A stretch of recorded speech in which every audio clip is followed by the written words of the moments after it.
بسم اللہ الرحمن الرحیم۔ السلام علیکم، میں ہوں آپ کا بھائی عباس حمدانی، آپ دیکھ رہے ہیں جعفریات ٹی وی۔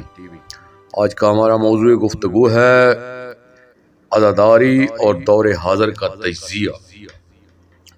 دوستو، اب ہم اس دور کی طرف بھی دیکھتے ہیں اور اپنا بھی تجزیہ کرتے چلیں کہ کیا ہم نے اس عزاداری کے قیام کے مقاصد اعلیٰ کو سمجھا بھی ہے یا مقصد شہادت عظمیٰ کو سمجھا اور پایا بھی ہے؟ کیا پاک خاندان تطہیر علیہم الصلاۃ والسلام کا جو عزاداری کے قیام کا مقصد تھا، کیا آج کا عزادار اسے پورا بھی کر رہا ہے یا نہیں؟ اس دور کے جو عزادار ہیں یا عزاداری کا قیام کرنے والے ہیں، ان کی کئی اقسام ہیں۔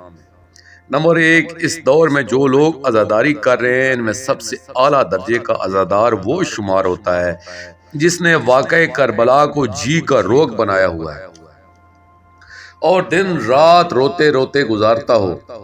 نمبر 2، اس دور کے عزاداروں کی ایک قسم وہ ہے کہ جو اپنے نام و نمود کے لیے عزاداری کا قیام کرتے ہیں، سارا سال غیر شرعی طریقے سے مال جمع کرتے ہیں، ماہ محرم میں کسی بڑے ذاکر یا مولوی کو بلا لیتے ہیں اور ایک عدد چاندی یا سونے کی زری چڑھا دیتے ہیں یا اپنے گھر یا امام خانہ میں پرتکلف نیاز کا اہتمام کروا دیتے ہیں۔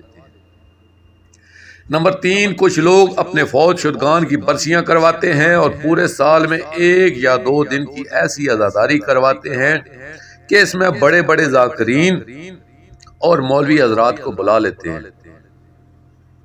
اس سے ایک پنت 2 کاج ہو جاتے ہیں، یعنی ایک تو فوت شدگان کے لیے احصال ثواب کا عمل ہو جاتا ہے اور ساتھ ہی علاقے میں نام بھی خوب مشہور ہوتا ہے۔ دوستو، کچھ لوگوں نے اس عزاداری کو ذریعہ معاش بنایا ہوا ہے، باقاعدہ چکا ہوتا ہے، اور اگر کوئی طے شدہ اجرت سے کچھ کم رقم دے تو وہ رقم جسے وہ نیاز کہتے ہیں اسے دینے والے کے منہ پر ماری جاتی ہے، اس کی بےزتی کی جاتی ہے، زمین پہ پھینک دی جاتی ہے، اور اس سے بھی کام نہ چلے تو پھر تھانے میں رپٹ تک کروا دی جاتی ہے۔ حالانکہ یہی ذاکرین اور مولوی حضرات جب کسی وڈیرے کی تعزیت کے لیے جاتے ہیں تو ان کے ڈیرے پر گھنٹوں بیٹھے رہتے ہیں، پرسہ دیتے ہیں، وہاں کچھ نہیں لیتے بلکہ کچھ نہ کچھ دے کر آتے ہیں۔ کئی مولوی صاحبان نے سیاست میں بھی حصہ لیا ہے اور الیکشن کانٹیسٹ بھی کی ہیں، تو اس الیکشن کمپین کی مہم کے دوران انہوں نے اپنے حلقے میں مجالس اعضاء بھی پڑھی ہیں اور ان حلقے والوں سے کوئی نیاز نہیں لی بلکہ فی سبیل سیاست مجالس پڑھے ہیں۔ کچھ لوگ اپنے گناہوں کے بخشوانے کے لیے عزاداری کرتے ہیں، روتے ہیں، ماتم کرتے ہیں تاکہ سارا سال کی بدکرداریاں معاف ہو جائیں۔ اب تو اس مقدس مشن میں بہت سی نفسانی اور اخلاقی برائیاں داخل ہو چکی ہیں کہ جن کا ذکر کرتے ہوئے شرم سے سر جھک جاتا ہے۔ اب ذرا انصاف کریں، کیا مہذب قومیں اپنے رہنماؤں کی قربانیوں کے ساتھ یہی رویہ رکھتی ہیں؟ کیا ان کے خون کی تجارت کرتی ہیں؟ کیا ان کے سوگ کو پیشہ اور ذریعہ معاش بنا لیتی ہیں؟ کیا ان کی یاد کو گناہوں کی بخشش کا ذریعہ بناتی ہیں؟ ہم جب عیسائیت کو دیکھتے ہیں تو ہم سے کئی معاملات میں بہت آگے ہیں۔ دیکھیے، جب جناب عیسیٰ علیہ السلام بظاہر صلیب پر چڑھ گئے تو عیسائیت ایک کمزور ترین مذہب تھا۔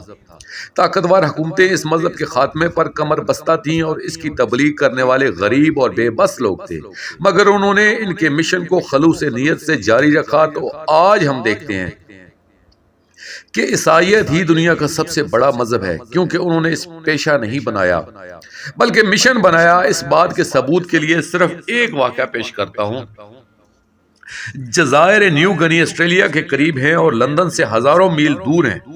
سن 1890 میں لندن میں بائبل سوسائٹی، جو ایک مذہبی ادارہ ہے، کی میٹنگ میں یہ بات زیر بحث آئی کہ کسی طرح سے جزائر نیو گنی میں اپنے مذہب کی تبلیغ کی جائے، مگر اس وقت یہ بھی معلوم نہ تھا کہ ان جزائر میں انسان رہتے بھی ہیں یا نہیں۔ اس پر ایک سیاح کو روانہ کیا گیا اور اس نے وہاں سے مایوس کن رپورٹ بھیجی کہ میں نے ان جزائر کا سفر کیا ہے اور یہ جگہ بہت خطرناک ہے، یہاں رین فارسٹ ہیں، ان میں بہت خونخوار مگر مچھ رہتے ہیں، اور یہاں کے جنگلی جانور آدم خور ہیں، اور یہاں کچھ قبائل آباد ہیں وہ بھی آدم خور ہیں، جو اجنبی انہیں مل جاتا ہے اسے قتل کر کے کھا جاتے ہیں۔ اس لیے ان جزائر میں تبلیغ کا کام ناممکن ہے، اور یہاں تبلیغ کا خیال بھی چھوڑ دیں۔ اس پر بائبل سوسائٹی والوں نے اسے لکھا کہ تمہارے خط میں ہمارے کام کی ایک ہی بات تھی، وہ یہ ہے کہ اس جگہ انسان رہتے ہیں، اور ہمارے لیے یہی اطلاع ہی کافی ہے کہ انسان موجود ہیں۔ باقی رہی خطرات کی بات، تو ترویج دین کے لیے تو خطرات ہی سے کھیلنا پڑتا ہے۔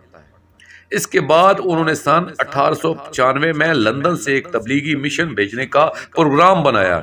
اس کے اخراجات کے لیے بہت سے امیر لوگوں نے بھی بہت کچھ دیا، مگر صرف بائبل سوسائٹی والوں نے اس مشن کے لیے 1,30,00,000 پاؤنڈ دیے، جو آج کے حساب سے کروڑوں روپے کے برابر ہے، اور ماضی و حال کے کرنسی ریٹ کے حساب سے اربوں روپے بنتے ہیں۔ ایک طرف وہ قوم ہے، دوسری طرف آج کے عزادار ہیں کہ عزاداری کرنے کے لیے لاکھوں روپے وصول کرتے ہیں۔